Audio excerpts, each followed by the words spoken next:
রাষ্ট্রের গুরুত্বপূর্ণ দায়িত্ব পালন করেও অবহেলায় লাশ বহনকারী হাশেম মিয়া। মোহাম্মদ সাদির পাঠানো তথ্যচিত্রে বিস্তারিত জানাচ্ছি আমি কানিজ ফাতেমা সোমা। একটি ফোন কল, এরপরই গন্তব্যের উদ্দেশ্যে ছুটে চলা। পচা গলা কিংবা আগুনে পোড়া লাশ যতই ভয়াবহ হোক না কেন আলামত নষ্ট না করে সেগুলো উদ্ধার করে মর্গে পৌঁছে দেওয়াই তার দায়িত্ব। বলছিলাম কেরানীগঞ্জের হাশেম মিয়ার কথা। পুলিশের একটি কল পেলেই ছুটে যেতে হয় ঘটনাস্থলে। হত্যা, দুর্ঘটনা কিংবা অজ্ঞাত মরদেহ সব ক্ষেত্রেই রাষ্ট্রের গুরুত্বপূর্ণ আলামত সংরক্ষণের দায়িত্ব পালন করেন তিনি। লাশ উদ্ধার করে মর্গে পাঠানোই শেষ নয়, কোনো মরদেহের পরিচয় না মিললে অজ্ঞাতনামা হিসেবে কাফন দাফনের ব্যবস্থাও করতে হয় তাকে। পেটের তাগিদে এই পেশায় আসলেও এখন পেট চালানোই যেন দায় হয়ে দাঁড়িয়েছে। রাষ্ট্রের গুরুত্বপূর্ণ দায়িত্ব পালন করলেও সরকারি কোনো ভাতা বা সহায়তার আওতায় নেই হাশেম মিয়ার নাম। সামান্য আয়ে কোনো মতে দুই বেলা খাবার জোগাড় করেই কাজ করে যাচ্ছেন তিনি ও তার সহযোগী শম্পা। আপনি বয়স্ক ভাতা পান? না, আমাকে ভাতা নেই। সরকারি আর কোনো ভাতা না, আছে?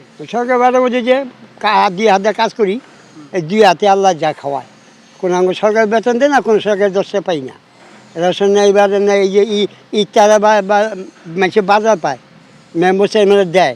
আমরা কোনো মেম্বার চেয়ারম্যান নেই। ভোটের আগে মেম্বার চেয়ারম্যান পাওয়া যায়, ভোটে পরে কোনো মেম্বার চেয়ারম্যান পাওয়া যায় না। সরকারের কাছে দাবি হয়ে যে মাসে ভূমি জায়গা দেয়, একটু জায়গা দেয়, থাকবার জায়গা দেয়। এই পরে জায়গা ভাড়া থাকি, টাইম টু মাস গেলে ভাড়া দিতে হয়। এই সরকার অন্য মাসের জায়গা জমি যাই দুক, আলাদা মাল দিক সেই মাল দিক দেয়। কেরানীগঞ্জের যে কোনো প্রান্তে লাশ উদ্ধারের খবর এলেই ছুটে যেতে হয় তাদের। তবে সবচেয়ে বড় সংকট একটি লাশ বহনকারী ভ্যান না থাকা। ফলে সময় মতো লাশ উদ্ধার করা গেলেও দ্রুত মর্গে পাঠাতে নানা ভোগান্তির মুখে পড়তে হয়। তবুও দায়িত্ব থেকে সরে দাঁড়াতে চান না হাশেম মিয়া। তিনি বলেন, মানুষের শেষ যাত্রার এই দায়িত্ব তিনি সবসময় পালন করতে চান। তবে সরকারের সামান্য সহায়তা ও একটি অটো ভ্যানের ব্যবস্থা হলে লাশ পরিবহন আরও দ্রুত ও সহজ হবে। ভ্যানটা দেয়, আমার ডাক্তারও যোগাযোগ করে পেয়ে যায়। আমি যাই হোক ডাক্তার অনুমতি ডিএনএ নমুনা আমি যাবি যাই বাড়তে বাই করতে কয়, বাই করে দেবো।